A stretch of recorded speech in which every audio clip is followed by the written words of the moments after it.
los primeros, por supuesto, y no solo también al director a José Antonio Sanauja, sino a la consejera de Economía de la Comunidad de Cantabria y a la secretaria de Estado de Cooperación Internacional. Digo que para nosotros es un verdadero placer y un honor, porque entendemos que este curso es un curso que tiene una importancia fundamental, tanto como una unión entre instituciones del Estado e instituciones de las comunidades autónomas, sino por el tema que va a tratar.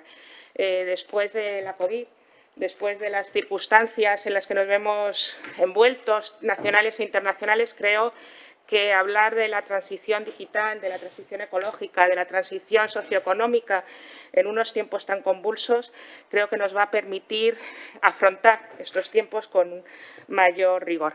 Pues nada más, si me permiten, darles la bienvenida y ceder la palabra a doña María Sánchez, consejera de Economía del Gobierno de Cantabria, cuando quiera. Muy bien, buenos días a todos y a todas. Algunos ya hasta nos conocemos, somos amigos.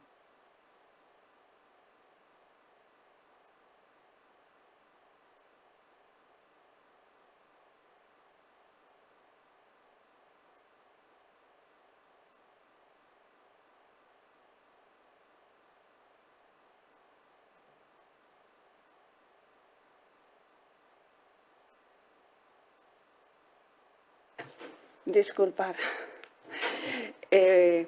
Como decía, como consejera de Economía y Hacienda del Gobierno de Cantabria, es para mí un honor participar en la inauguración de este seminario, que cuenta con el apoyo del Ejecutivo cántabro y de la Fundación Carolina, representada hoy aquí por su director, el profesor José Antonio Sanauja.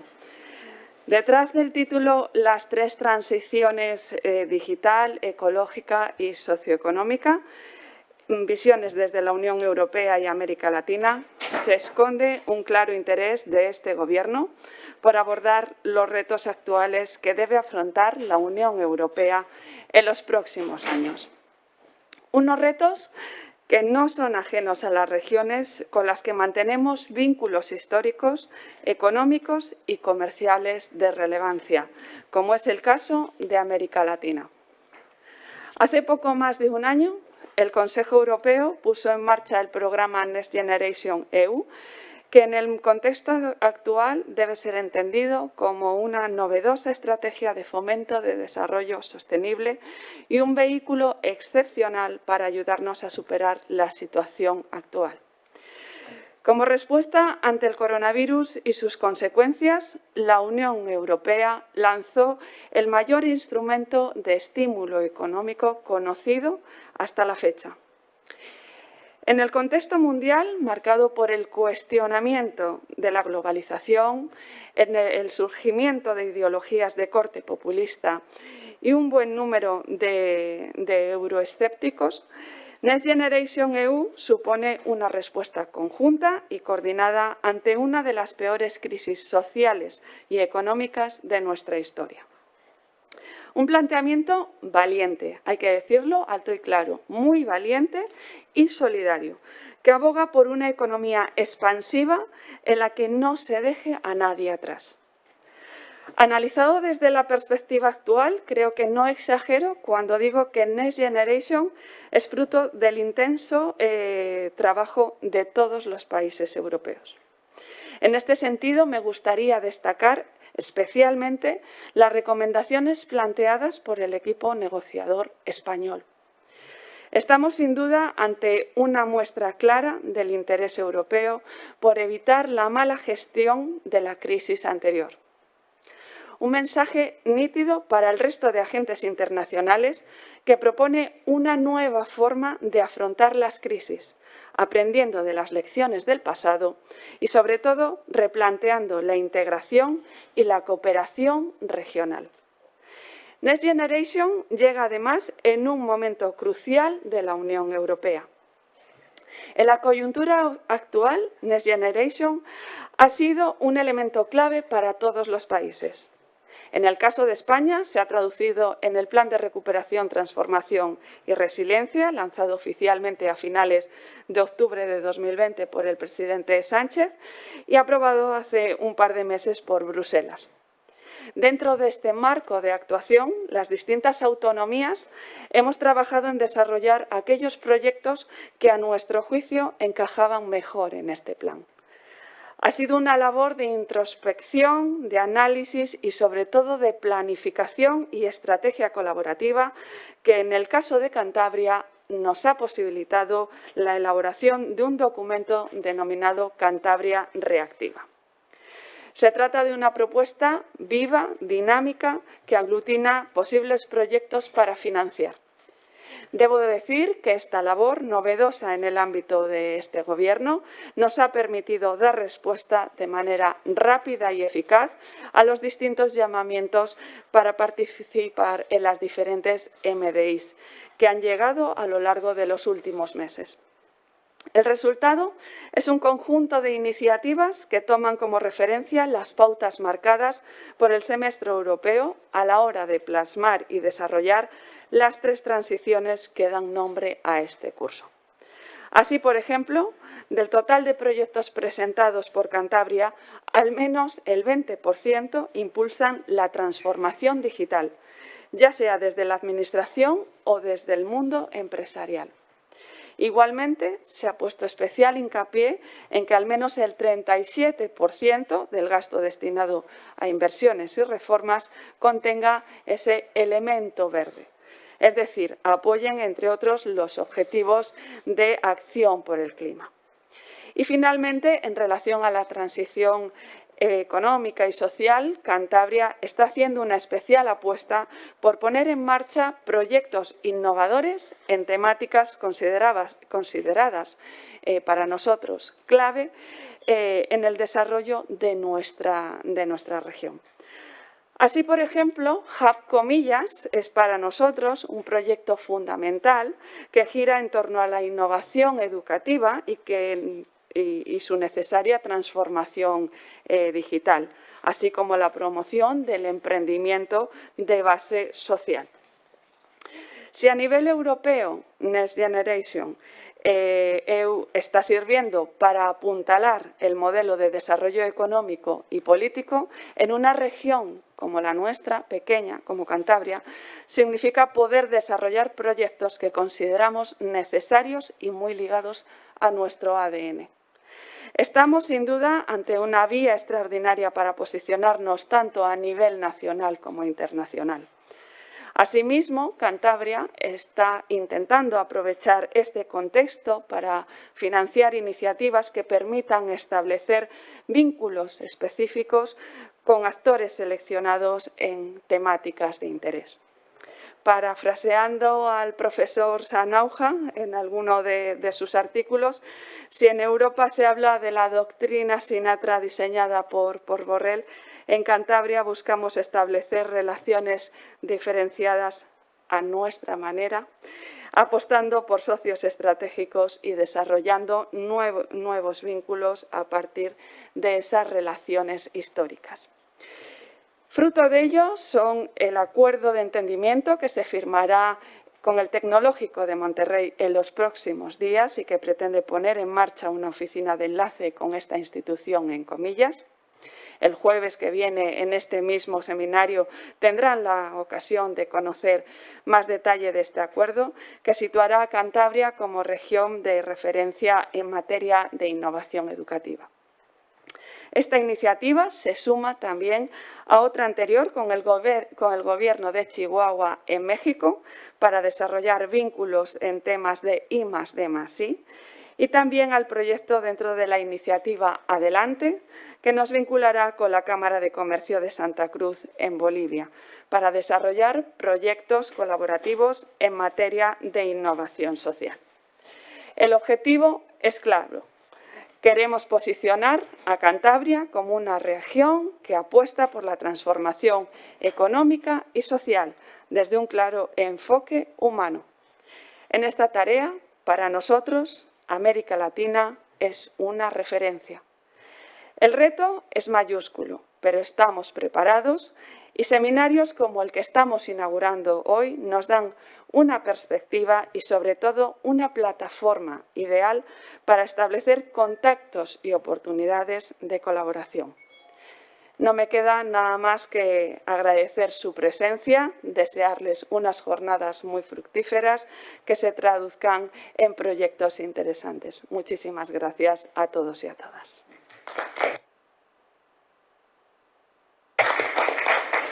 Muchísimas gracias a doña María Sánchez. Ha sido de verdad muy enriquecedor ver cómo se afronta estos retos desde Cantabria y estos proyectos tan interesantes. Ahora me van a permitir tener el honor de presentar a doña Pilar Cancela, secretaria de Estado de Cooperación, que pues, bueno, nos va a ilustrar acerca de algunas cuestiones, y me van a permitir también que al final de su intervención tome la palabra el profesor Sanauja, director del curso, y simplemente ya con esto no quiero decir más nada que agradecerles a todos su estancia, desearles lo mejor en estas tierras que nos acogen con tantísimo cariño, y cuando quiera la señora secretaria tiene la palabra.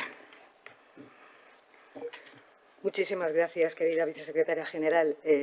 Tenemos un problema los que utilizamos gafas, y es que cuando tienes mascarilla y gafas se te empañan. Entonces voy a intentar comentaros lo que quería comentaros, a ver si soy capaz y la vista me lo permite. Vicesecretaria general, es un honor, es un placer. Muchísimas gracias por las palabras de bienvenida. Para mí el orgullo en todo caso y el honor es mío. Es la primera intervención institucional que tengo como secretaria de Estado, por lo tanto, qué mejor sitio que la sede de esta Universidad Internacional Menéndez Pelayo, y con estas vistas creo que muy pocas oportunidades voy a tener de dirigirme a un aforo tan privilegiado con unas vistas excepcionales. Por lo tanto, será un recuerdo que guardaré con muchísimo cariño. Querida consejera, hemos tenido oportunidad de hablar de la cooperación internacional con tu equipo y con lo que desde el Gobierno de Cantabria planteáis. Estáis comprometidos y comprometidas, y la verdad es que no podemos estar más en la línea de la empatía y también de la acción desde el Gobierno y desde la acción política, que para eso estamos, para cambiar las cosas. Y además coincidimos en que la cooperación internacional es una oportunidad, es un pilar fundamental de sinergias, de avance, de defensa de derechos humanos y de tantos valores y principios que defendemos desde las instituciones y que además es nuestra obligación. Por lo tanto, es un honor el poder compartir también un espacio político, y por supuesto un saludo afectuoso, fraternal, como no podía ser, al profesor Sanauja, por agradecerle además también la dirección de este curso cualificado y todo el trabajo que realiza al frente de la Fundación Carolina, que además es la casa, estamos en la misma casa, y la Fundación es un apoyo fundamental. También quería saludar a la directora de la FIAP, que está por aquí también, que también forma parte del equipo de cooperación del Ministerio, y que además siempre es un placer contar con ella y verla. Y sobre todo, de una manera especial, a todas y a todos vosotros que habéis optado por estar aquí. Espero no aburriros. Y un saludo muy especial también a las personas que nos están siguiendo en streaming, como me ha comentado el director de este seminario, y que espero que también podamos aportar y sobre todo podamos trasladar cuál es la apuesta, cuál es el proyecto que tenemos para la cooperación española, y sobre todo en un momento que consideramos que es único. Es cierto que a veces se escucha de una manera reiterada, es un momento único, vamos a aprovecharlo, pero creo sinceramente que después de muchos años de estar trabajando en dar ese salto cualitativo y cuantitativo del modelo de cooperación española, creo que ha llegado el momento. Tenemos la oportunidad política, espero que los recursos, lucharemos por ellos, y creo que además es el momento de las sinergias, de sumar desde todos los ámbitos institucionales, porque creo firmemente que es real y que puede ser real. O sea, el objetivo político desde luego es ese, y lucharé con todas mis fuerzas para que sea así, aprovechando evidentemente el trabajo que se ha venido realizando durante muchos años, pero quizás ahora tengamos la gran oportunidad de cristalizarlo y hacerlo verdad. Por tanto, me gustaría contaros y agradecer, por supuesto, vuestro interés en una cuestión que nosotros consideramos que es una política de palanca fundamental de la política de acción exterior de nuestro país, que estéis aquí y poder comunicaros cuál es el planteamiento que tenemos que poner en marcha y que además no disponemos de mucho tiempo, tenemos que empezar ya. Por tanto, agradecer esta invitación y esta tremenda oportunidad. Creo que el título, además, no puede ser más acaído, ¿no?, en este caso, que son las 3 transiciones: digital, ecológica y socioeconómica, visiones desde la Unión Europea y América Latina. En un momento especialmente relevante, los acontecimientos, la aceleración de los acontecimientos, acabamos de verlo, acabamos de vivirlo en esta última semana tan intensa, que parece que han sido muchos días, pero ha sido una semana, ponen de manifiesto la urgente necesidad de avanzar con pasos agigantados en esa triple transición, y demuestran además que la cooperación internacional al desarrollo es más necesaria que nunca para abordar los grandes retos de la agenda global, alcanzar los objetivos de la Agenda 2030 y no dejar nadie atrás. La frase, que además también ha mencionado la consejera, no dejar nadie atrás, no es un eslogan, no es una frase vacía de contenido, es una frase que define cuál es el espíritu, cuáles son los principios, cuál es la posición de la política exterior y la cooperación española, y además está dotada de mucho contenido, porque es la propia acción política que se manifiesta en todas sus vertientes, y en dejar nadie atrás significa que la cooperación española está presente. Hemos visto en los recientes acontecimientos de Afganistán que la presencia de nuestros cooperantes y nuestras cooperantes ha sido un vector fundamental para poder construir país, para ayudar a construir país, que no ha dado al final los frutos o el resultado que nos hubiera gustado, pero sí es cierto que nuestra presencia allí, al menos mientras hemos estado, hemos contribuido sobre todo a un ámbito de respeto de derechos humanos y de democratización, que solamente eso, nada más ni nada menos, ha valido la pena. Quiero subrayar, por supuesto, el acierto, por tanto, de este curso como una oportunidad para hacer no solamente una reflexión, sino también un análisis profundo sobre la necesidad de afrontar desde esa doble perspectiva, como el propio título del curso indica, española y europea, los desafíos de la propia agenda global en una región como es la región de América Latina y el Caribe, que ha sufrido un tremendo impacto de la pandemia en todo el mundo, pero específicamente en América Latina, y que ya venía adoleciendo pues de una profunda crisis política, económica y social. En este caso podríamos quizás significarlo en una frase de llueve sobre mojado. A una situación preexistente se ha sumado otra que ha agravado desde luego la situación. La crisis de la COVID se ha superpuesto a esa situación económica y social muy deteriorada, heredada de la década anterior, tal vez la peor de los últimos 70 años, podemos resumirlo así, y que ha llevado a un nuevo aumento de la pobreza y de las desigualdades en la zona. El propio Informe de Desarrollo Humano 2021 para América Latina y el Caribe recuerda realidades muy duras, y los datos están ahí y lo reafirman. Es la región más violenta del mundo, la segunda más desigual, y en el año 2020 se situó en el epicentro de la pandemia, sufriendo un particular impacto en pérdida de vidas humanas, en la paralización de su actividad económica y en un exacerbado malestar social. Por tanto, la complejidad de los desafíos obliga a hacer un abordaje integral que tenga en cuenta todos los factores que alimentan lo que podemos entrecomillar como la trampa del desarrollo, en la que está inmersa América Latina y el Caribe, y donde el papel de España y de la Unión Europea, y sobre todo España, como el país más cercano, incluso nos miran como un referente para actuar como su portavoz. Somos un aliado, pero no somos un país más de la Unión Europea. Somos el país al que tienen como referente, no solamente por los lazos que nos unen, sino también por un liderazgo en política exterior que está sobradamente demostrado. España en este momento ha recuperado una posición internacional muy potente y que, desde luego, el presidente del Gobierno siempre lo reitera en todos los viajes que hace a América Latina. Y en ese sentido, el papel de España dentro de esa Unión Europea es fundamental para apoyar una salida a toda esta situación que se traduzca en políticas de cooperación avanzada en América Latina y una implicación mucho más constructiva con ellos de la mano, no tutelando, España no tutela, España acompaña. Esa es la visión que tenemos que tener con América Latina y con Centroamérica. Por lo tanto, para nosotros y nosotras en este momento recuperar la política de cooperación como una política de Estado es fundamental. Ese es nuestro lema, esta es nuestra intención y a eso vamos a dedicar todos nuestros esfuerzos. Es nuestro compromiso como acción de gobierno y lo dijo el presidente al inicio de la legislatura, lo repetimos constantemente porque además existe un consenso que tenemos que aprovechar, un consenso muy amplio con todas las fuerzas sociales, las fuerzas políticas, al situar a la Agenda 2030 en el centro de nuestra visión de Estado y en proyecto de país en cuanto a la cooperación internacional. Por tanto, fue el gran compromiso del Gobierno y es el gran compromiso del Gobierno. Ello se ha visto materializado en un incremento de la ayuda oficial al desarrollo española durante el periodo 2018-2021. Seguramente nos parece insuficiente. Intentaremos que sea mucho más. La creación de la propia Secretaría de Estado de Cooperación Internacional a principios del 2020 y la reactivación y la firma de nuevos marcos de asociación tanto con países como con organismos multilaterales. Como decía antes, la crisis de la COVID puso de manifiesto que ante problemas globales lo único que sirve y la manera de afrontarlos es a través de soluciones globales. No estamos solos en el mundo, no podemos pensar que podemos salir de todas estas situaciones solos y solo sobre la base de la solidaridad, valga la redundancia.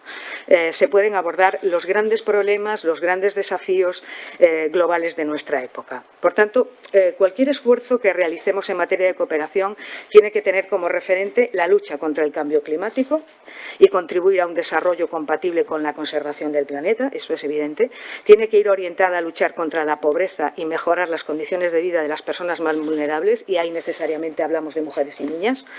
Ha de ser una cooperación feminista, yo me declaro fervientemente feminista, que promueve los derechos de las mujeres y las niñas y ayude a superar también la brecha digital y garantice la participación efectiva de todos y todas, de todas también, en el desarrollo de nuestro país y de los países en general.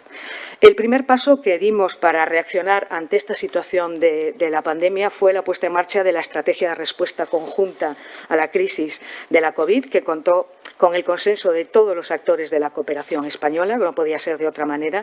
Está en este momento en plena fase de ejecución y está centrada en las 3 prioridades que hemos establecido para salir de la crisis. Salvar vidas y reforzar los sistemas de salud, proteger y recuperar derechos y medios de vida de las personas más vulnerables y preservar y recuperar los sistemas socioeconómicos, reforzando la gobernabilidad democrática. Casi nada, pero son los vectores y son los objetivos fundamentales que perseguimos con nuestra acción de cooperación. Por tanto, en este sentido, estamos utilizando todos los instrumentos a nuestro alcance, bilaterales, regionales y de ámbito multilateral, sin olvidar, por supuesto, el enfoque Team Europe, en apoyo de las políticas públicas y con vistas a la recuperación de nuestros países socios en América Latina y el Caribe. En materia de salud, como sabéis, hemos puesto en marcha algunas actuaciones muy novedosas, como la compra conjunta de medicamentos para el tratamiento de la COVID-19 en Centroamérica, pero sin duda la gran prioridad para nuestro país, la gran prioridad para España en el ámbito iberoamericano es garantizar el acceso de los países de la región a las vacunas contra la COVID-19.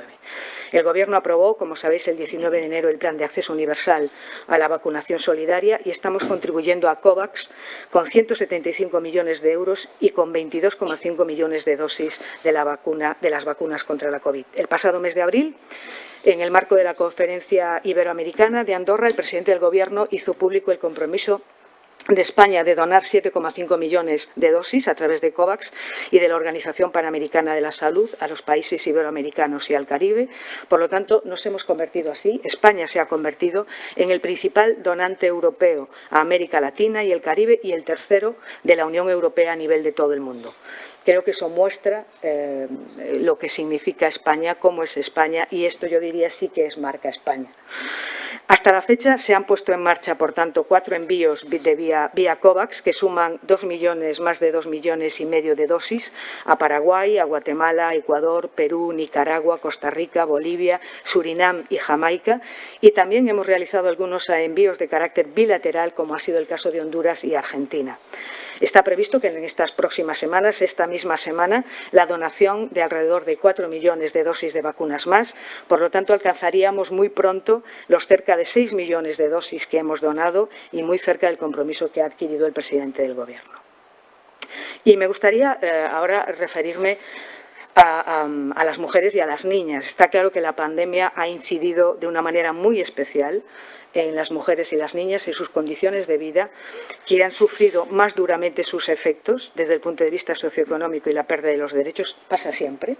Cada vez que se produce una crisis económica, una crisis social, del índole que sea en el mundo, las mujeres somos las primeras que retrocedemos en la conquista de todos los derechos que hasta ese momento hayamos conquistado con mucho esfuerzo y durante muchos años, y ha ocurrido sistemáticamente. Y es que además las crisis económicas, las crisis sociales o las crisis sanitarias en este caso, y peor aún cuando es todo junto, como ocurre en este momento, pues siempre sirven también de disculpa para retroceder en el avance de las políticas, sobre todo públicas, cuando no se cree demasiado en lo público. Sirve como de argumento para poder devaluarlas, para poder minimizarlas, por lo tanto las brechas se profundizan muchísimo más. La COVID, por tanto, para nosotras ha supuesto la amenaza gravísima para alcanzar todos los ODS de la Agenda 2030, en especial el número 5, que se refiere a la igualdad de género y al empoderamiento de la mujer, y ha puesto en riesgo pues tantas y tantos logros y tantas conquistas, como decía, en materia de igualdad y de empoderamiento, y de una manera muy significada en América Latina y Centroamérica. Según los datos de la Comisión Económica para América Latina y el Caribe, la fuerte contracción económica ha aumentado la precarización de las condiciones laborales en la región. En el caso de las mujeres representa un retroceso de más de 10 años en su participación en el mercado de trabajo. El incremento de los cuidados, si algo ha puesto de manifiesto esta pandemia, es que las mujeres han vuelto, o se ha significado quizás, yo creo que es la lupa, se ha visto como todo el apartado de los cuidados hemos vuelto otra vez a ampliar ese foco, y hemos visto lo importante que son las mujeres en esos sectores, precisamente el sector educativo, el sector sanitario, donde la presencia de las mujeres es mayoritaria, pero también en el ámbito, por ejemplo, del servicio doméstico. Ha aflorado lo que ya sabíamos, pero que el día a día no nos permite quizás significar que quienes siguen cuidando son mayoritariamente las mujeres. Y el incremento, como decía, de los cuidados y el trabajo no remunerado ha profundizado las brechas de género preexistentes, como decía antes, y el incremento, por supuesto, drástico de las tasas de desempleo. Hemos visto que en ese incremento de las tasas de desempleo, tanto masculino como femenino, como siempre, el indicador negativo es el de las mujeres, el que ocupan el primer lugar, como siempre. Según la OIT, alrededor de 12 millones de mujeres en América Latina perdieron sus puestos de trabajo en el año 2020, y tenemos claro que España, a lo largo de los más de 30 años de cooperación, ha hecho de la igualdad de género y las políticas feministas una seña de identidad de la cooperación española y una de las más importantes y comprometidas en el contexto internacional. España siempre ha sido un referente en el ámbito de la igualdad, en el ámbito de la lucha a favor de los derechos de las mujeres, y porque lo hemos demostrado así con la acción política cuando hemos puesto en marcha todo un paquete legislativo que fue referente en su momento en el mundo, pero que seguimos siéndolo, y tenemos que demostrarlo precisamente ahora, más que nunca, en una situación de crisis económica, social y sanitaria.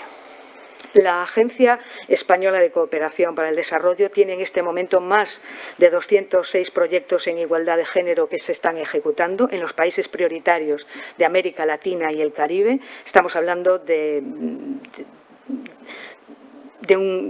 un bagaje muy importante, de un montante muy importante de inversiones. Hemos creado además un nuevo instrumento, que es el Fondo Ellas Más, con el objetivo de promover el avance en la consecución de la meta 5.5 de la Agenda 2030, impulsando además la participación y el liderazgo real de las mujeres con iniciativas que hemos seleccionado en los países de la región. Estamos hablando de Costa Rica, de Ecuador, El Salvador, Haití, Perú, República Dominicana, Uruguay, Haití, que parece que, por desgracia, hay como una especie de conjura de los fenómenos naturales con ese país tan querido.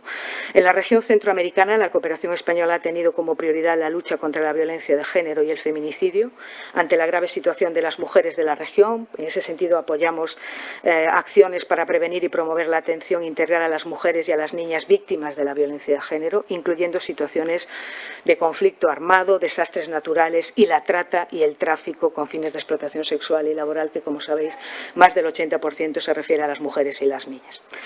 La pobreza y la brecha digital, por otra parte, condicionan también de una manera extrema el derecho a la educación de los niños, de las niñas y de los adolescentes, y por lo tanto su futuro y su papel en la sociedad también se pone en cuestión.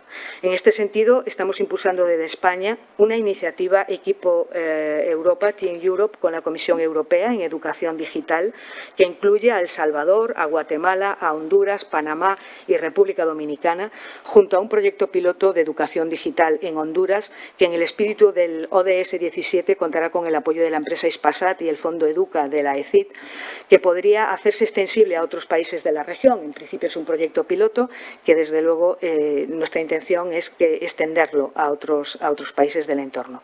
Es un instrumento novedoso, diseñado para contribuir a la reducción de la brecha digital en la educación, que es un vector fundamental en los países socios de la cooperación española.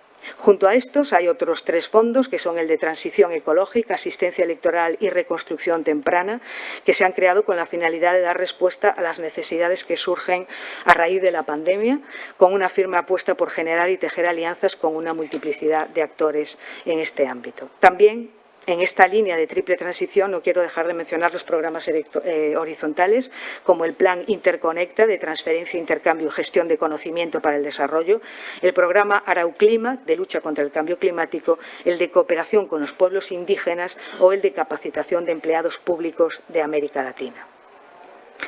Sabemos que América Latina y Caribe es una región de desarrollo en transición, suele denominarse así, compuesta por países que están firmemente comprometidos con la Agenda 2030, en la que los efectos de la pandemia han agudizado las brechas estructurales de desarrollo en cuestiones como la desigualdad, el espacio fiscal limitado, la informalidad o la cada vez mayor fragmentación de los sistemas de protección social o de salud. Esa es una de sus debilidades. Incluso cuando nosotros pusimos en marcha toda la operación COVAX para la donación de vacunas o cesión de vacunas, una de las cuestiones o uno de los factores sobre los que estamos trabajando también directamente es reforzar y apoyar los sistemas nacionales de salud de esos países para que puedan además poder gestionar todas esas donaciones. Es uno de los elementos que se tiene en cuenta, porque la mayoría de los mismos, el sistema de salud es muy débil y carece de los recursos suficientes para poder abordar el sistema de vacunación. Por lo tanto, primero hay que empezar por ayudarles a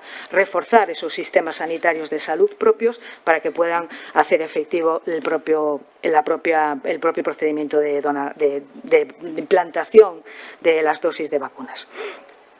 Debemos hablar, por tanto, en este punto de un nuevo paradigma de la cooperación que va más allá de los parámetros tradicionales que conocíamos hasta ahora de ayuda oficial al desarrollo.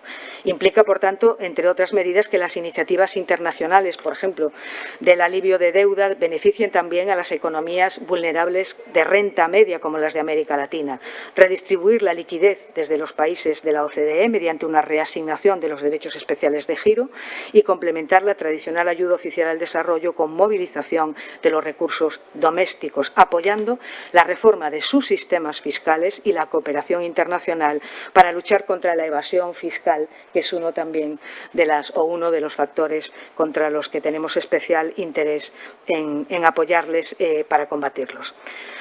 Debo traer también a colación la cooperación triangular, que se adapta perfectamente a la región. Ha llegado la hora de que se reconozca el liderazgo de Iberoamérica también en cooperación triangular, valorada como un instrumento clave de la cooperación para el desarrollo, que recoge muy bien el espíritu de la Agenda 2030, de la que es precursora además, en su concepción de una cooperación internacional más horizontal, colaborativa, igualitaria y en la línea de una cooperación de todos y para todos, de todas y para todas.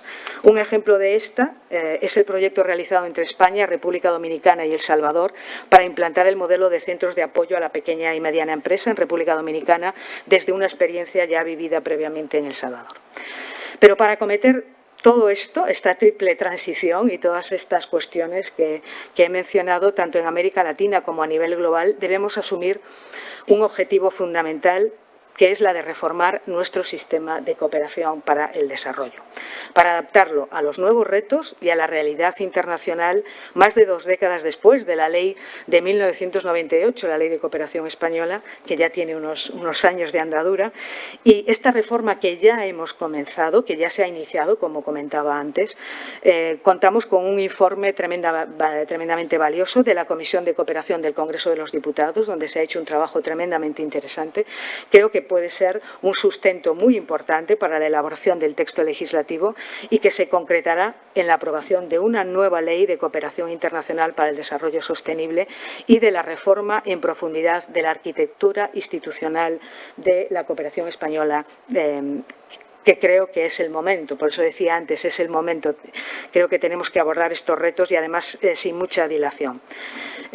¿Cómo lo abordaremos? Pues lo abordaremos como entendemos que hay que abordar todos los temas que tienen que ver con la cooperación, de una manera abierta, con un proceso participativo, dialogante, con todas las partes implicadas en el ámbito de la cooperación española y en el que intentaremos alcanzar el máximo consenso posible. Creo que es un esfuerzo que vale la pena, creo que es necesario y creo que es el único camino, además, para conseguirlo. La reforma, por tanto, se articula en 3 grandes ejes. Por un lado está el ámbito legislativo, como acabo de mencionar, que es el articular una nueva ley de cooperación internacional para el desarrollo sostenible, otros desarrollos normativos necesarios que la acompañarán, por ejemplo, en materia de subvenciones, el ámbito institucional, con una relación más integrada y armonizada entre los actores españoles de la cooperación, un nuevo estatuto para la Agencia de Cooperación, un nuevo modelo para la cooperación financiera internacional y un nuevo estatuto del cooperante, que contendrá sus mejoras de las condiciones de trabajo para el colectivo cooperante y para sus familias, que además es una reivindicación más que justa desde hace muchos años. Y luego está la otra pata, que es la pata presupuestaria y financiera. Está claro que a medida que se vayan materializando y concretando todas estas reformas legislativas e institucionales, se incrementará también la eficacia de la cooperación española, su capacidad para gestionar, para estar en el mundo, para poder contribuir a todos estos grandes cambios y creando así las condiciones que permitan acercarnos a ese 0,5 de la renta nacional bruta al final de la legislatura, de esta legislatura, e ir incrementando el peso de la ayuda humanitaria hasta asegurar ese 10% de nuestra ayuda oficial al desarrollo, que es nuestro gran objetivo. El reto es apasionante, sabemos que tiene su complejidad, pero creo que también es nuestra obligación y es el momento, y repito, es el momento y lo vamos a hacer. Nuestro deseo es que el nuevo sistema de cooperación española y el conjunto de la nueva arquitectura institucional, incluida la cooperación financiera, esté en pie en el año 2022, de modo que en el 2023, con un marco legal renovado, adecuado, se pueda alcanzar el compromiso del Gobierno de dedicar el 0,5 de la renta nacional bruta a la ayuda oficial al desarrollo. El 2021, por tanto, es un año muy significativo en las relaciones entre España e Iberoamérica, lo es siempre, pero este año de una manera especial. Conmemoramos los bicentenarios de la independencia de los países centroamericanos, México y de Perú, una celebración que se enmarca además en un contexto extraordinario como es el 30º aniversario de las cumbres iberoamericanas y el 15º aniversario de la Carta Cultural Iberoamericana, que supuso además la creación de ese espacio compartido de cooperación cultural con un impacto fuertísimo en el progreso y en la transformación social de Iberoamérica. Cabe sumar además el 35 aniversario de los acuerdos de Esquipulas y los 30 años de la creación de SICA, el Sistema de la Integración Centroamericana. Por tanto, esto revela también nuestra capacidad de alcanzar soluciones por medio del diálogo y la concordia, que además en el ámbito cooperativo es fundamental. Por tanto, este año, cargado de tanto simbolismo, nos ofrece la oportunidad excepcional para avanzar en esa cooperación de futuro que deseamos todos y todas entre los socios, que comparten un espacio común de valores y de principios que hemos heredado y que nos permite cooperar para configurar sociedades más estables, más cohesionadas y, por supuesto, más inclusivas. Un claro ejemplo de ello es el Encuentro Birregional de Toledo sobre diplomacia cultural entre la Asamblea General de la Red de Institutos de Cultura de la Unión Europea y la Red Iberoamericana de Diplomacia diplomacia cultural que celebramos en junio pasado, con el que sobre la base de esos valores, de esos principios que compartimos, unen a las dos regiones y hemos querido, bajo la presidencia de la Asamblea General de la Red de Institutos de Cultura de la Unión Europea y de la ECID, promover la cultura como factor de desarrollo. Creo que además el ámbito cultural nos permite lograr más Iberoamérica en Europa y más Europa en Iberoamérica. Es una frase bonita que queda muy bien, pero además que significa muchísimo. Igualmente, para acompañar las celebraciones de estos bicentenarios, hemos puesto en marcha una programación muy extensa que lo que busca es fortalecer las relaciones mutuas entre España y cada uno de los países de América y Centroamérica para impulsar ese futuro conjunto que perseguimos de la mano. No quiero dejar de expresar mi agradecimiento, por supuesto, por la incansable labor que ha venido desempeñando la Fundación Carolina a lo largo de estas 2 décadas ya, para promover el intercambio y ese acercamiento cultural y educativo, haciendo de la cooperación cultural, científica y educativa un instrumento de diplomacia exterior española en la comunidad iberoamericana, al igual que a la Universidad Internacional Menéndez Pelayo, esta institución centenaria, por la que a través de sus emblemáticos cursos de verano han pasado los más prestigiosos representantes del ámbito académico, cultural e institucional y convirtiéndose así en un centro de referencia de la difusión e intercambio del saber y conocimiento. Simplemente hay que ver el panel de esta semana y la cantidad de personalidades, representantes institucionales y de todos los ámbitos que acuden. Por lo tanto, eso ya demuestra el nivel y la enorme influencia que tienen estos cursos. Y para finalizar, no os aburro más, quiero cerrar mi intervención con una reflexión cargada de positivismo. Creo que debemos hacerlo así y es nuestra obligación hacerlo así. Es cierto que la pandemia de la COVID-19 ha sido un shock global sin precedentes, ha cambiado por completo las estructuras, nuestra manera de ver las cosas, con un impacto muy fuerte en las vidas humanas y también con un riesgo más que palpable en el retroceso en todos los ámbitos social, económico, político, pero creo que también hay que verlo, lo decimos muchas veces, no es una frase hecha, es la verdad, hay que verlo como una gran oportunidad, pero una gran oportunidad para reconstruir, para recuperarnos de una manera distinta, de una manera mejor, más inclusiva, de una manera verde, guiada por la Agenda 2030, con una oportunidad para crear un nuevo contrato social para la ciudadanía entre los países y también un contrato de compromiso con las generaciones futuras. Por eso estamos en un momento especialmente importante por todo lo que tiene que ver con la transición verde, la transición ecológica, las cuestiones medioambientales, con las cuestiones de género.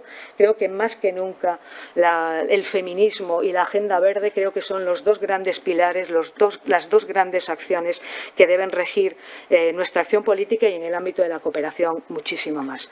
Por tanto, la cooperación para el desarrollo desempeña en todo este objetivo, en todo este planteamiento, un papel central para promover esa triple transición, con los ODS como referente que asegure un presente pero también un futuro. El futuro es ahí, es mañana, de seguridad, de salud y de progreso para la ciudadanía española, europea y para el conjunto del mundo, porque al final en este mundo tan interconectado, global, al final vemos que no puedes estar solo, no puedes combatirlo solo. A la solidaridad y la cooperación cobran valores fundamentales. Por tanto, creo que España es un ejemplo de ello.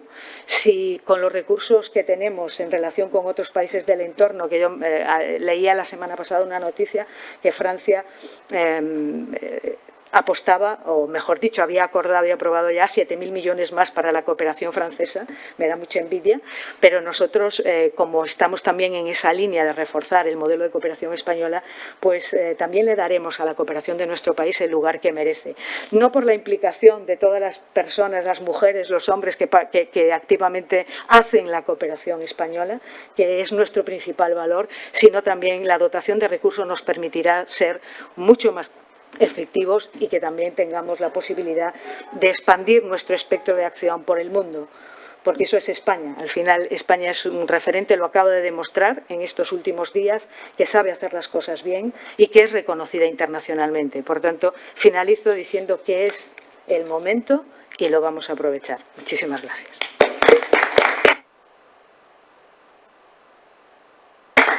Muchísimas gracias a la Secretaría de Cooperación Internacional. Ha sido una ponencia esclarecedora y realmente animosa. Es decir, nos permite darnos cuenta que la Agenda 2030 está ahí y que podemos realmente hacer, y que, como decía ella, la cooperación internacional es una marca España que debemos defender. Ya le dejo la palabra al profesor Sanauja. Yo ya no voy a redirigirme más a ustedes. De verdad, darles las gracias a la consejera, a la secretaria de Estado, porque ha sido realmente un inicio magnífico de un curso que se promete importantísimo para nosotros. Y gracias desde el nombre de la Menéndez Pelayo. Pues muy buenos días y muchas gracias, ¿no? Yo quisiera, en primer lugar, saludar también a las personalidades que me acompañan en la mesa y a todas y todos quienes estáis aquí, quienes nos siguen en línea, ¿no? En primer lugar, doña Carmen Losa, vicesecretaria general de esta casa de estudios tan querida como es la Universidad Internacional Menéndez Pelayo. Es un honor, un privilegio volver a estar hoy en sus aulas, ¿no? Y quisiera, además, reconocer y destacar la apuesta que ha hecho la universidad, como el conjunto del sistema universitario español, para hacer frente a la pandemia y apostar con las debidas garantías, con las limitaciones de aforo requeridas, con la apuesta por modelos híbridos de docencia como el que caracteriza este curso, pero al final la apuesta por mantener la actividad, ¿no? Por no dejarse vencer por la pandemia y por recuperar la presencialidad en estas aulas pues tan pronto se ha podido. El año pasado tuve la oportunidad de estar aquí y estaba un poquito más desangelado, ¿no? Porque fue totalmente online y hoy, aunque sea de una manera limitada, pero podemos estar juntos de nuevo en este ejercicio, ¿no? de enriquecimiento mutuo, de diálogo y de pensamiento colectivo, ¿no? Así que muchas gracias y reconocimiento como digo, pues por esa apuesta.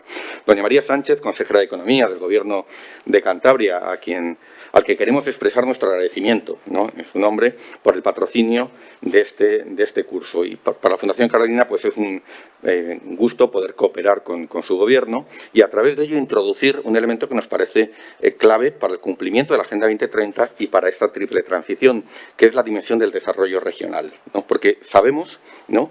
Que no solo en España, no solamente en la Unión Europea, también en América Latina, sin ese nivel de gobierno, sin esa capilaridad de la acción pública que permite los gobiernos locales y regionales, no va a ser posible alcanzar esta agenda. Por lo tanto, son socios fundamentales en toda agenda, son partícipes, protagonistas incluso de toda agenda de desarrollo. Doña Pilar Cancela, secretaria de Estado de Cooperación Internacional, integrante de nuestro patronato, presidenta de la Junta Rectora de la Fundación Carolina, ¿no? Y creo hablar en nombre de todos, no solamente para agradecer su presencia, sino también para felicitarla por su nombramiento y expresar nuestra satisfacción por tenerla al frente del conjunto del sistema de la cooperación española en esta fase. Yo creo que sus palabras han sido muy elocuentes respecto al desafío que ya venimos teniendo y no tenemos dudas respecto al impulso que va a darle a esa reforma del sistema de la cooperación española del que orgullosamente formamos parte, ¿no? Y desearle y desearnos, ¿no? El mejor de los éxitos en esa reforma y fortalecimiento. Bueno, también quisiera saludar a algunas de las personas que nos acompañan aquí. Doña Silvia Albascal, directora general de Cooperación al Desarrollo del Gobierno de Cantabria. Doña Paz Díaz Nieto, codirectora del curso, ¿no? Directora general de Fondos Europeos, ¿no? Colega académica, amiga, que ha trabajado muy duro para hacerlo posible y que además va a aportar al curso una experiencia muy importante, ¿no? Es ese protagonismo, esa implicación directa en el diseño y la gestión de los fondos europeos, ¿no? en el ámbito español y en el ámbito regional, ¿no? También saludar a Ana Terrón, directora de la Fundación Internacional Iberoamericana para la Administración de las Políticas Públicas, parte del sistema de cooperación, que intervendrá esta tarde. Gracias, Ana, por estar aquí. Javier Niño, que ya nos acompaña, Deputy Managing Director de las Américas del Servicio Europeo de Acción Exterior, ¿no? con cuya intervención contaremos mañana, ¿no? Por supuesto, a todas y todos vosotros, ¿no? que nos acompañáis y a quienes estáis siguiéndonos en línea, ¿no? desde el otro lado de la pantalla. Permitirme algunas reflexiones respecto al porqué de este curso, ¿no? y al marco en el que se define y se plantean sus objetivos. Ya ha dicho hace unos minutos la consejera de Economía que nos encontramos en un momento de crisis de la globalización, entendiendo la globalización no solamente como un proceso de transnacionalización económica, sino también como una estructura del sistema internacional que ha estado vigente, yo diría, desde los años 80 del pasado siglo, y que probablemente los libros de historia con los que estudien nuestros nietos en el futuro, pues quizás señalen que el año 2008, la crisis financiera global, fue el punto de inflexión que marcó el paso ya a una nueva etapa, cuyos contornos aún son imprecisos, que no somos todavía capaces de definir, ¿no? Pero en tanto ciclo histórico, la globalización está ya dando paso a otra cosa. Y esa crisis, que es de carácter sistémico, estructural, no se puede reducir al mero ciclo económico, ¿no? Es una crisis en la que la globalización está mostrando día a día sus límites, está mostrando signos de agotamiento, ¿no? En al menos 4 dimensiones significativas. Una, la económica, y es que el ciclo largo, ¿no?, de transnacionalización productiva basado en la deslocalización, el protagonismo de las empresas transnacionales clásicas, está ya dando paso a un modelo distinto, un nuevo ciclo centrado en la revolución tecnológica, la aparición de las plataformas digitales como nuevo modelo de organización empresarial, el acortamiento de las cadenas de valor. Ya la deslocalización no es la opción por defecto para ser competitivo internacionalmente, el offshoring, como se denomina en inglés. Ahora hablamos de reshoring, nearshoring, incluso Estados Unidos habla del ally-shoring, ¿no?, de la localización a países aliados, en una visión más geopolítica de la organización económica internacional. Todo esto, en el plano económico, en esa dimensión económica de la globalización, está dando paso a cambios estructurales en la organización de las empresas, las relaciones laborales y los modelos de empleo, la forma de abordar la fiscalidad, las políticas sociales, la protección social, ¿no? Todo esto va a tener que ser redefinido a partir de esos elementos de cambio en la dimensión económica. Pero la globalización también estaba dando muestras de agotamiento en una dimensión social. Hay que poner en el haber de la globalización los importantes avances en la reducción de la pobreza extrema que se han producido en las últimas décadas, ¿no?, y el ascenso de clases medias en muchos países en desarrollo, ¿no? Quizás China, en ese sentido, es un microcosmos de la globalización, porque ese proceso le permitió a China, ¿no?, sacar de la pobreza extrema a más de 700 millones de personas. Sin la globalización esto no hubiera sido posible. Y en América Latina en particular hemos visto un progreso social importante en materia de expansión de las clases medias y también de reducción de la pobreza. Pero también ese proceso ha significado, y no es incompatible, aunque puede ser contraintuitivo, ¿no?, un aumento muy significativo de la desigualdad y una auténtica crisis de expectativas. Expectativas en ascenso en países en desarrollo que los sistemas políticos y económicos no son capaces de satisfacer, y expectativas en descenso en los países avanzados, a los que los sistemas políticos, los sistemas de partidos parecen no estar teniendo la capacidad de responder. De ahí que se haya generalizado, ¿no?, esa sensación de descontento generalizado con las élites políticas y con los sistemas de gobierno, y en particular con los sistemas democráticos. Y esto me lleva a una tercera dimensión de esa crisis, que es la dimensión política, porque la crisis de la globalización, ¿no?, es también una crisis política en el plano internacional, porque significa la aparición de fuerzas iliberales, ultranacionalistas, de extrema derecha, que impugnan el orden internacional, que cuestionan el multilateralismo, que cuestionan ese sistema internacional basado en reglas que se había establecido. Ha supuesto también el ascenso de países emergentes, que lógicamente impugnan y cuestionan un orden internacional que entiendan hegemónico y en el que no han tenido la adecuada voz y representación. En el plano interno, el malestar en la democracia que encontramos tanto en países avanzados como en países en desarrollo tiene raíces, ¿no?, más allá de factores de agencia, tiene raíces estructurales en esa crisis de la globalización en tanto modelo social. Así que tenemos una tercera dimensión política de esa crisis. Y la cuarta es ambiental. No me voy a extender mucho en ello, porque quizás es la que se explica por sí misma. Y es que el modelo de desarrollo que la globalización ha propugnado, su teleología de progreso, no es universalizable. Punto. Podemos jugar con los límites, con la tecnología, pero hay que aceptar los límites. Hay un mundo físico-natural, ¿no?, cuyos límites estamos ya tocando, y unos patrones de producción y consumo que tienen que ser transformados. Y esto es muy importante en términos de la Agenda Global de Desarrollo.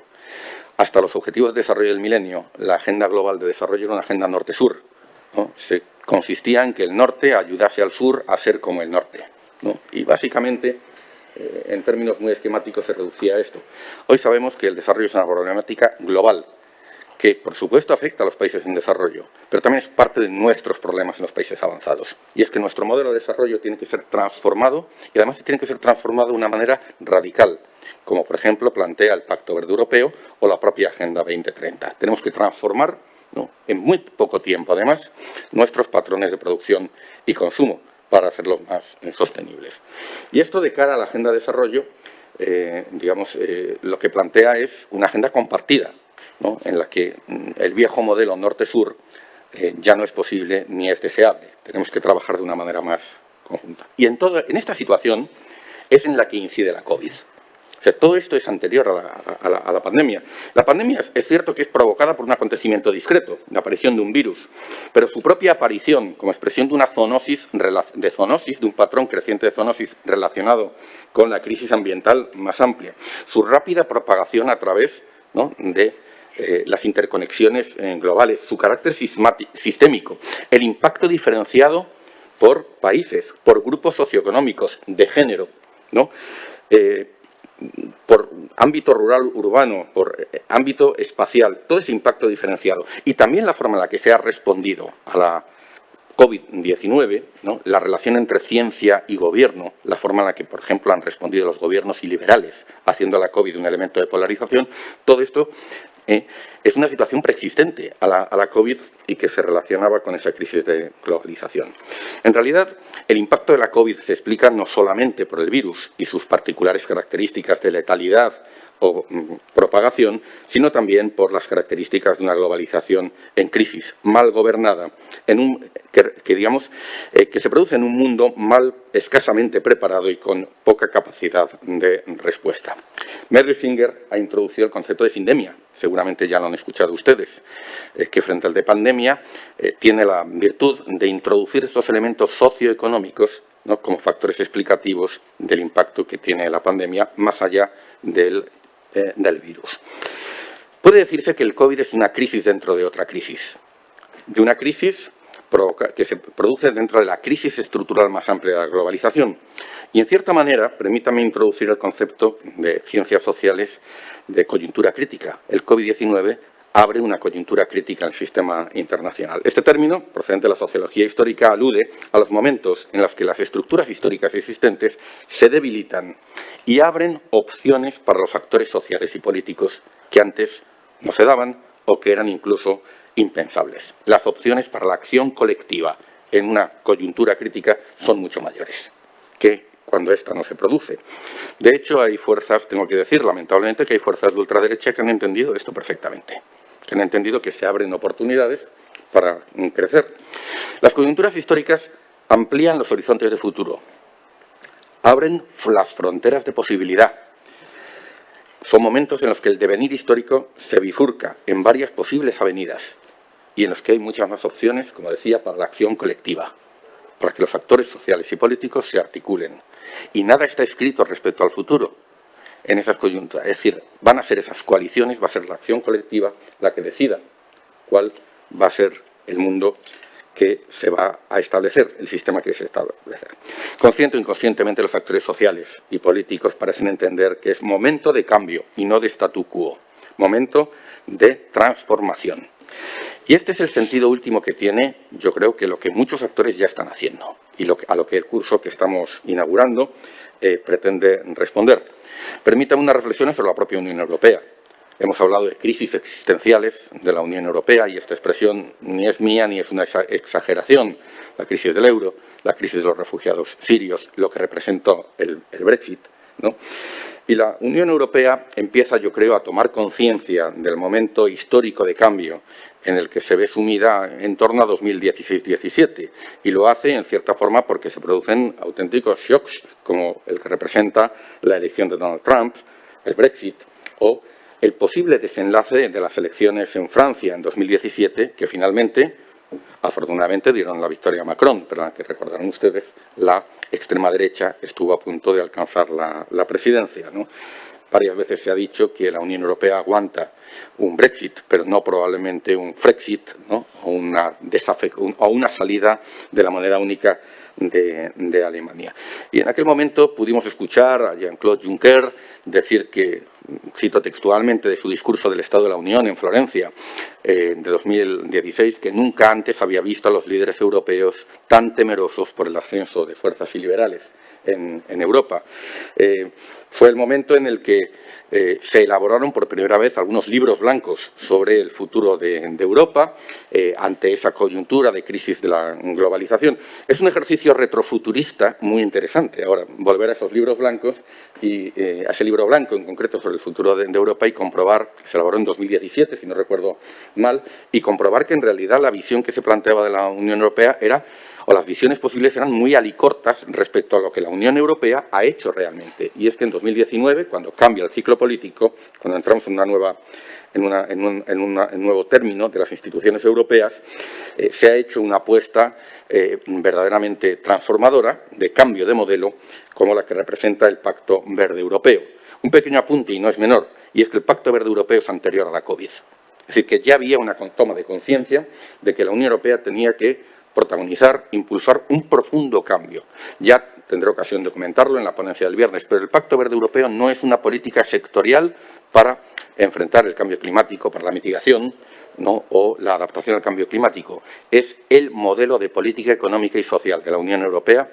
Es, además, una de las matrices de la política exterior y de cooperación de la Unión Europea. Tiene, por lo tanto, un carácter integral y sistémico. Y puede entenderse también como la respuesta que la Unión Europea está dando a la crisis de la globalización y está tratando de transformarse a sí misma en esas 4 dimensiones, en cuanto a modelo económico, ¿no?, en cuanto a modelo de cohesión social, en cuanto a la respuesta política frente a el ascenso de fuerzas iliberales, ¿no?, y finalmente, por supuesto, en esa 4ª dimensión ambiental que tiene esta crisis.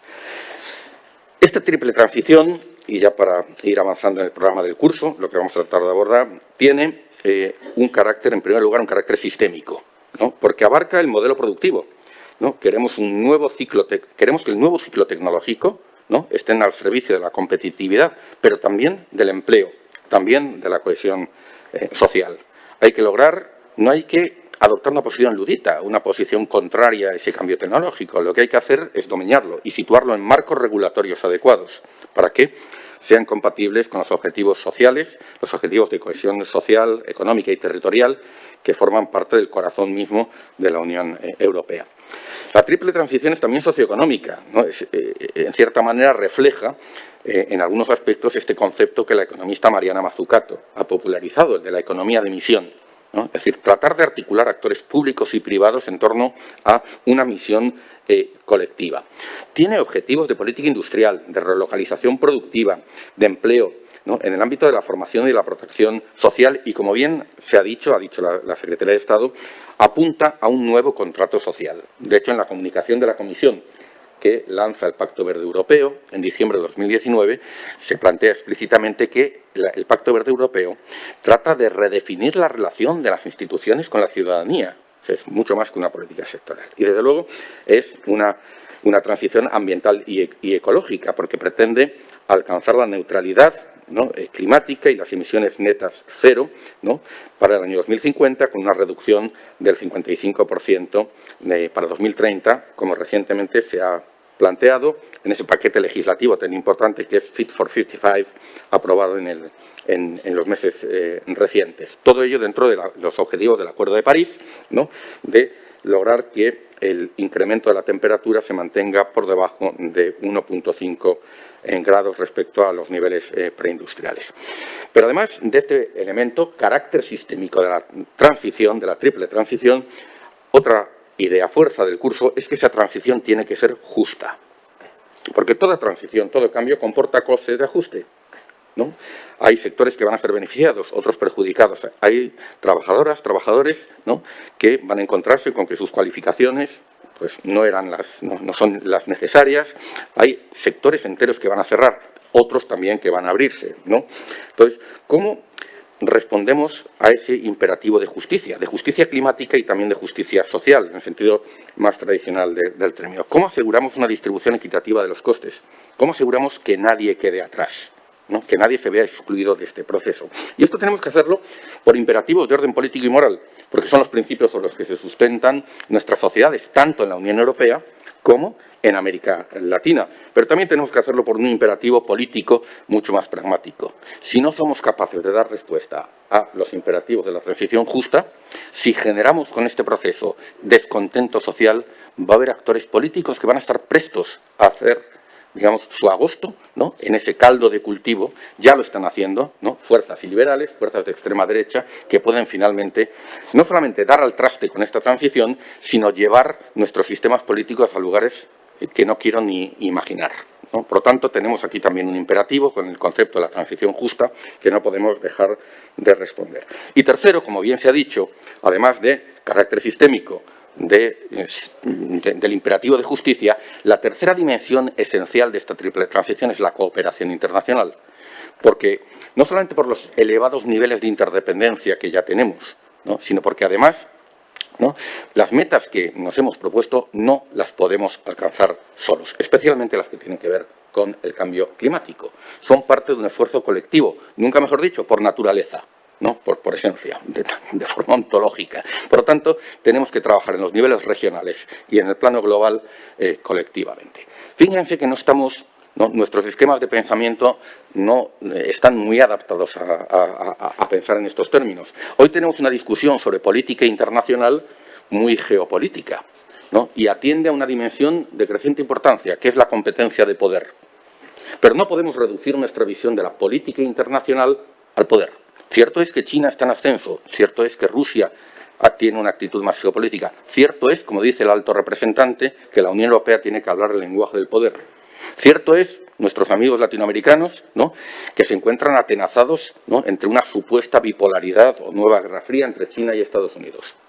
No podemos dejar de atender esa dimensión. Pero la política internacional, además de poder, es también interdependencia. Y de esa interdependencia depende nuestra prosperidad. Depende de la prosperidad compartida. Porque es cierto que la globalización está en crisis, pero 40 años de interdependencia y transnacionalización económica han dejado un legado, ¿no?, que tenemos que gestionar con reglas, de manera predecible. Y hay una tercera dimensión que hoy también hay que tener en cuenta. Además del poder, además de la interdependencia, es la dimensión relacionada con los riesgos globales, que son riesgos compartidos, como el COVID, como el cambio climático, que afectan directamente a nuestro bienestar, que afectan directamente a nuestras sociedades. En parte, abordar la triple transición significa entender el sistema internacional, ¿no?, de una manera compleja, como poder, como interdependencia y en términos de riesgos globales. Un apéndice, un paréntesis. ¿Por qué no resulta tan difícil dibujar una política hacia China, hacia esa China en ascenso? Pues porque tenemos que trabajar simultáneamente en las tres dimensiones, ¿no? China es competidor en muchos de estos ámbitos, ¿no?, es rival, pero también es socio en términos de gestión de interdependencias y en términos de trabajo conjunto para los riesgos globales. Voy terminando, ¿no? En definitiva, todo esto que he planteado se podría resumir muy bien en tres palabras, ¿no? En primer lugar, o tres conceptos. En primer lugar, la necesidad de recuperar una noción compartida de progreso humano, ¿no? Pues necesitamos agendas positivas, como bien se ha dicho anteriormente, ¿no? Necesitamos, digamos, que nuestra agenda no esté dominada por las crisis.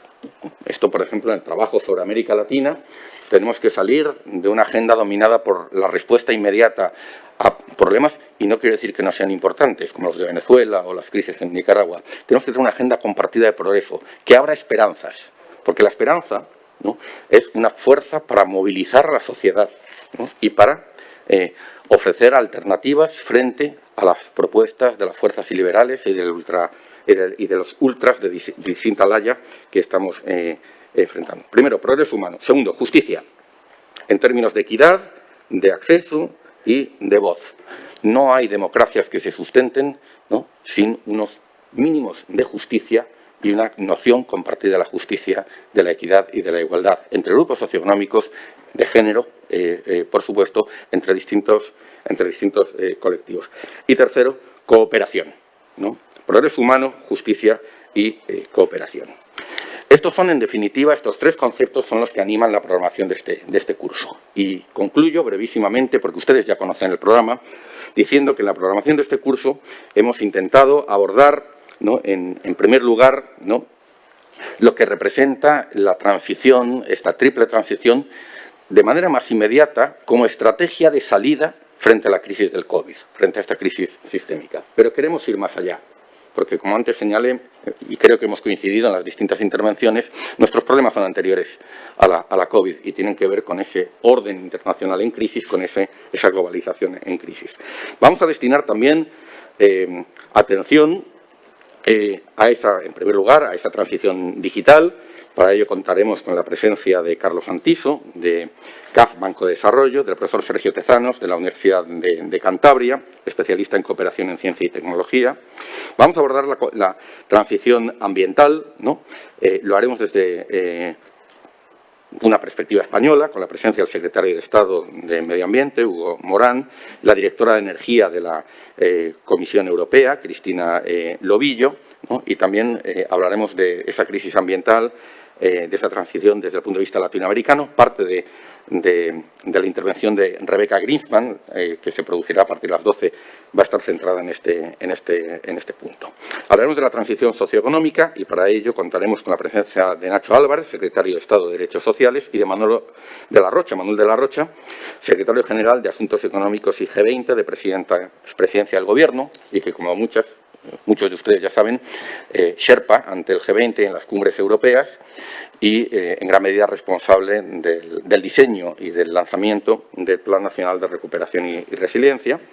Dedicaremos una mesa redonda al concepto de transición justa, ¿no?, con el eurodiputado Ernest Urtasun, con Denis Rivera, especialista en esta cuestión de World Wildlife Fund, y Andrea Costafreda, de Oxfam Intermón, directora programática para América Latina de esta organización. El desarrollo regional, como no podía ser de otra manera, ¿no?, va a tener un papel muy destacado en este curso, ¿no? Y lo vamos a abordar con la participación, por supuesto, de Paz Díaz Nieto, a la que ya me he referido, de Luis Muñoz, catedrático de Ingeniería de las Comunicaciones de la Universidad de Cantabria, ¿no?, de Eva González, la directora de la Fundación Comillas, ¿no?, del rector Luis Garza, del Tecnológico de Monterrey, al que ya se ha mencionado, y de Claudia Dobles Camargo, arquitecta y urbanista, primera dama de Costa Rica y responsable de todo el programa de movilidad urbana sostenible en el Valle Central de Costa Rica, en el Gran San José. Y, finalmente, la dimensión de cooperación internacional, tercero de esos conceptos que articulan este curso, ya ha sido abordada de manera brillante por la secretaria de Estado de Cooperación Internacional, Pilar Cancela, en esa dimensión global y también en la dimensión europea y española. Contaremos con la intervención de Javier Niño, también, a quien agradecemos de nuevo su presencia aquí. Mañana estará con nosotros Antón Leis, nuevo director de la Agencia Española de Cooperación Internacional. Y quisiera mencionar, adelantándome también a la presentación de mañana, que cuenta con una importante trayectoria en esta materia, como funcionario de la OCDE y anteriormente en presidencia del Gobierno, entre otros puntos. Ana Terrón también nos hablará de esta cuestión, y Fran Verdes Montenegro, a quien aprovecho para presentar, ¿no?, que está aquí, investigador de la Fundación Carolina. Bueno, por mi parte, solamente reiterar nuestros agradecimientos. Para nosotros es un verdadero honor y un privilegio, como Fundación Carolina, estar aquí. Más allá de este curso, tiene importantísimas implicaciones para el cumplimiento de nuestro mandato fundacional, nuestro mandato estatutario. Como institución especializada la cooperación española con Iberoamérica en el ámbito de la educación superior y del intercambio científico y tecnológico, y también como instancia de reflexión, estudio y análisis sobre el desarrollo y la cooperación internacional en Iberoamérica, y desde España y desde la Unión Europea.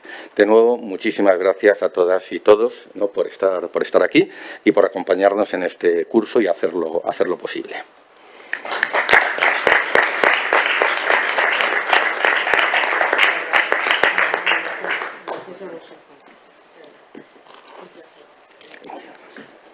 Sí.